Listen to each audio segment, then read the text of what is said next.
ஏம்மா மத்த கோவில்ல இருக்கிற சண்முகருக்கு இல்லாத ஒரு பெரிய சிறப்பு திருச்செந்தூர்ல இருக்கிற சண்முகருக்கு மட்டும் இருக்கா அப்படின்னு ஒரு சிலர் கேட்கலான்னு நினைப்பீங்க.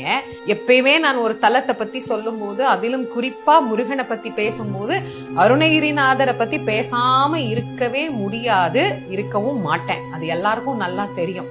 அதனால இந்த தலத்துல அருணகிரிநாத சுவாமிகள் வந்து முருகப்பெருமானை வழிபாடு செய்து சண்முகரை வழிபட்ட போது சிவபெருமானுடைய நடன தரிசனத்தை அருணகிரிநாதருக்கு முருகப்பெருமான் இங்குதான் காட்டி அருளினார். சண்முகர் அந்த நடராஜ கோலத்தை இன்னிக்கும் சிகப்பு சாத்துற போது முன்பக்கம் பாத்தீங்கன்னா சண்முகராக இருப்பார், பின்பக்கம் பாத்தீங்கன்னா நடராஜராக இருப்பார். இன்னைக்கும் அருணகிரிநாதருக்கு நடராஜ தரிசனம் காட்டியது நானும் எங்க அப்பாவும் வேற இல்லப்பா, ரெண்டு பேரும் ஒண்ணுதான் அப்படிங்கறத காட்டிய கோலத்தை சண்முகர் பக்தருக்கும் காட்டுகிறார் அப்படின்னு சொன்னா, சண்முகரை பத்தி இன்னும் நான் ஏதாவது சொல்லணுமா?